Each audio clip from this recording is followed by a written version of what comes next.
Welcome back to Analytical Media. We are a consortium of therapists, college professors, and well-published peer-reviewed authors. Today's question: can you use artificial intelligence as a therapist, as a counselor, to make you feel better, to discuss your psychological problems? And the quick answer is absolutely not. 100% not. Are people actually doing that? Yes, many people are. Many people are turning to AI to help them with their problems, to help them with their sadness, to help them with their depression, to get advice about their boyfriend or girlfriend, but they should not. The programmers of artificial intelligence should turn it off, end the conversation when someone starts to talk about depression or what they should do about it, or ask for advice about their boyfriend or girlfriend, or advice about going to college or anything of that sort. They should be legally responsible for what this AI does, because AI is not capable of giving you that type of advice. And the owners of the AI software would quickly tell you that, yet nothing is being done to stop that. In many ways, the internet over these early years is like the Wild West. The law has not caught up with it. When people are lonely, it's easy to turn to their phone to try to touch base with their friends through the internet. But when they can't, when there aren't friends, there isn't much going on, these same people turn to artificial intelligence conversational programs, which were written to be sympathetic. They were written to provide generic responses to specific emotional questions and to reinforce what you've said, to agree with you. You should be protected, especially children, teenagers should be protected from this. It shouldn't occur, but it does. And this has been noted. This development of people turning to artificial intelligence for therapy, for support, for guidance, for counseling, it's been noted by Stanford University. It's been noted by Harvard University. There's much written about it. Look it up. Do a search. It's not two people in Kansas. It's people all over the world. This programming, the AI, does not have the skill to act as a therapist. It doesn't have the knowledge to do it. And beyond that, it isn't alive. It isn't conscious. It isn't sentient. It is a machine. It is an algorithm, computer programming, lines of code. If you've never written a computer code, you should. It's not hard to do. Some languages are very complicated, but some are very simple. Write a few lines of code. You can tell that computer, you can tell it how to respond to anything. If someone types in, "I'm not feeling good today," you can write the line of code and tell the computer how to respond, what to say back. The computer could respond back to say, "Do you have any questions? I am incapable of commenting on how you feel." Or it could write back, having been programmed, to say, "Oh, poor baby, take it easy. Life will get better. You're a good person. Good things happen to good people." And that's exactly what's happened. Computers have been programmed this way. The artificial intelligence has been programmed this way. In a paper published, it said, all models like ChatGPT are trained to mirror the user's language and tone, validate and affirm the user's beliefs, generate continued prompts to maintain conversation, prioritize continuity, engagement, and user satisfaction. Think about that, how slanted, how twisted. This isn't a normal conversation. You're talking to a machine that was taught to talk to you like you talk to it. Mirror your language and your tone. If you're happy, if you're sad, designed to mirror you. It's also designed to validate and affirm your beliefs.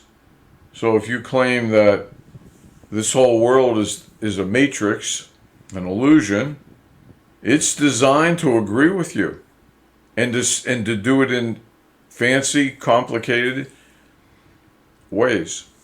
Also, it's been programmed to keep the conversation going.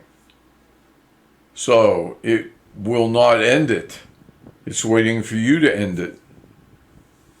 And it's doing its best to keep it moving along, like a friendly person would if you were having a conversation. And as I read to you, it will generate continued prompts to maintain conversation, that there be a connection between what the user says and the computer says. A connection. Keep it going. Don't drop the topic. An attempt to engage with the user. Ask the user questions. Bring things out of the user. Make the user more involved in the conversation, thus making the conversation more valuable to the user. And, most of all, to keep the user satisfied. To do or say whatever is necessary. Write, to place on the screen, or to say in words whatever is necessary to make the user happy or satisfied or pay the $20 a month.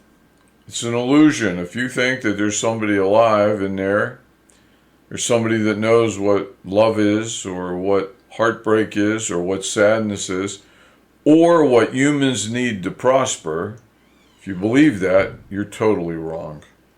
It's a mistake. It's an illusion. You have been fooled. You have been conned. And for that, the developers of these programs should be held responsible. They certainly should. Do your own research. See what the makers, the creators of AI have to say about it. Do they say it's a good friend? It could be your friend. Do they say you should trust its advice? Do they say you can't trust its advice? Do they say it could act as a therapist? Do they say it cannot act as a therapist? Do your own research.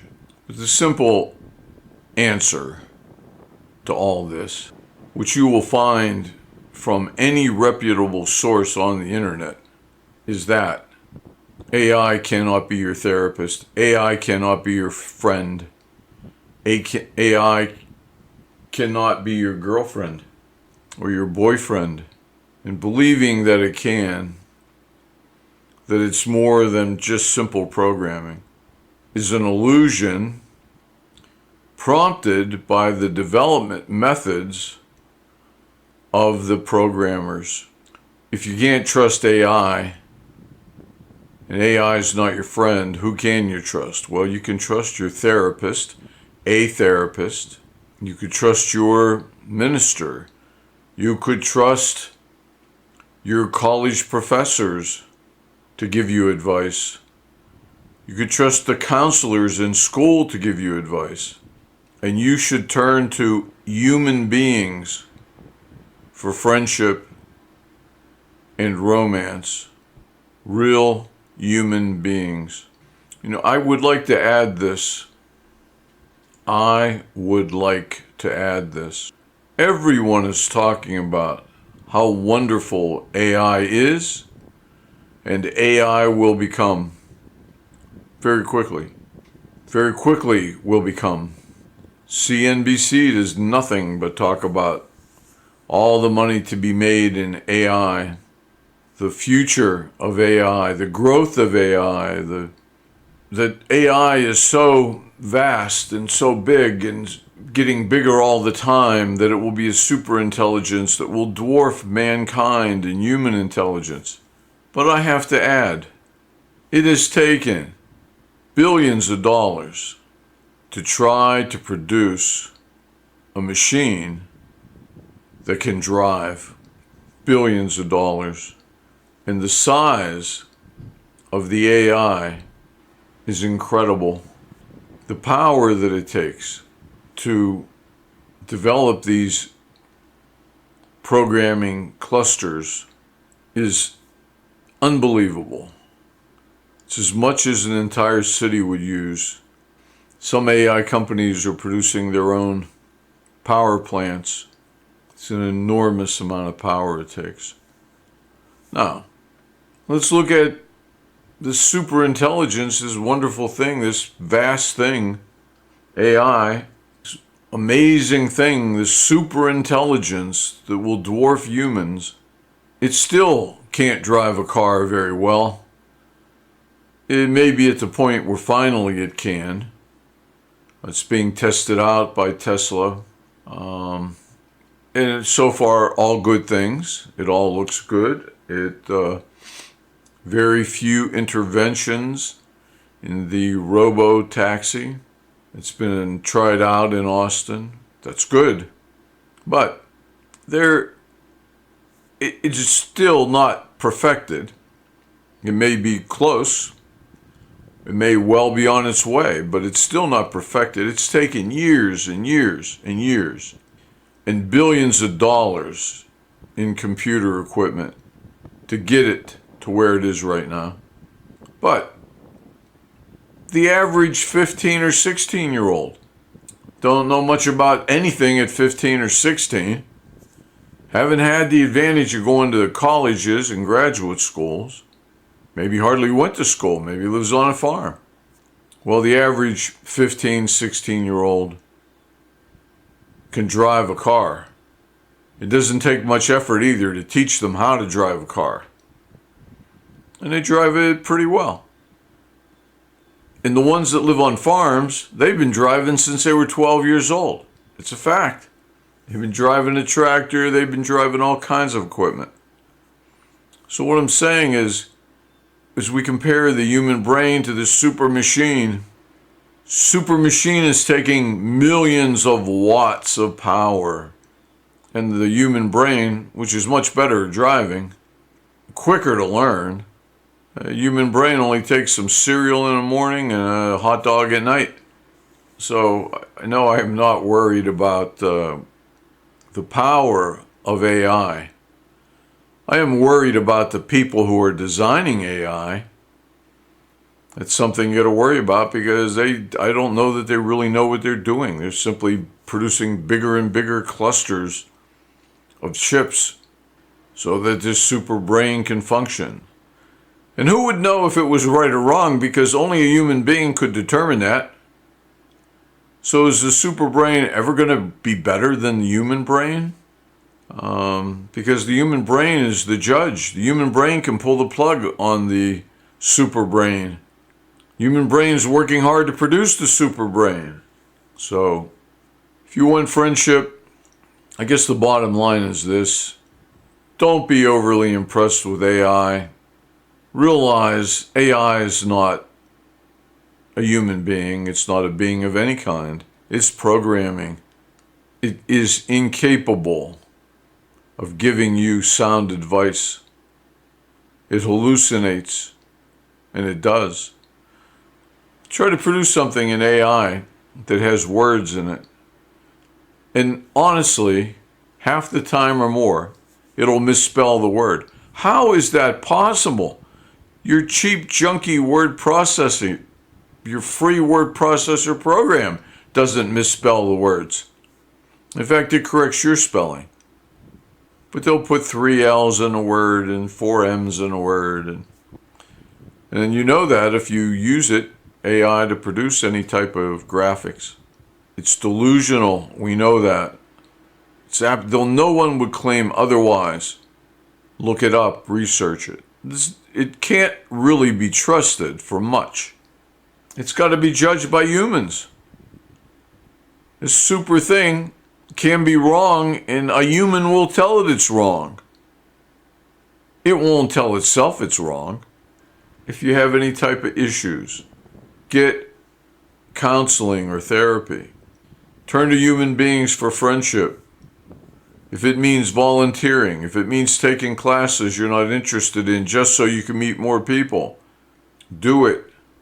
Get a part-time job even if you don't need it, just so you can go to work and work with people and meet people.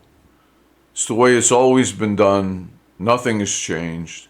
One might say that AI was designed by men, and one might say that the human computer was designed by God.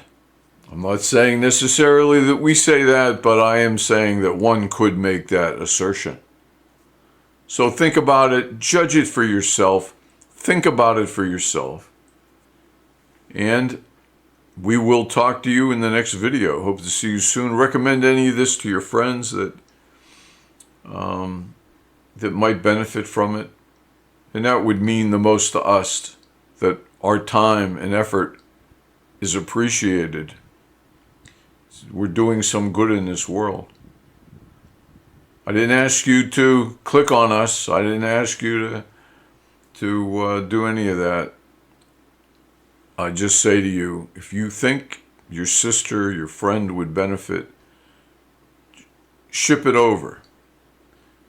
Okay, good to talk to you, good to see you, and we will all see you in the next video.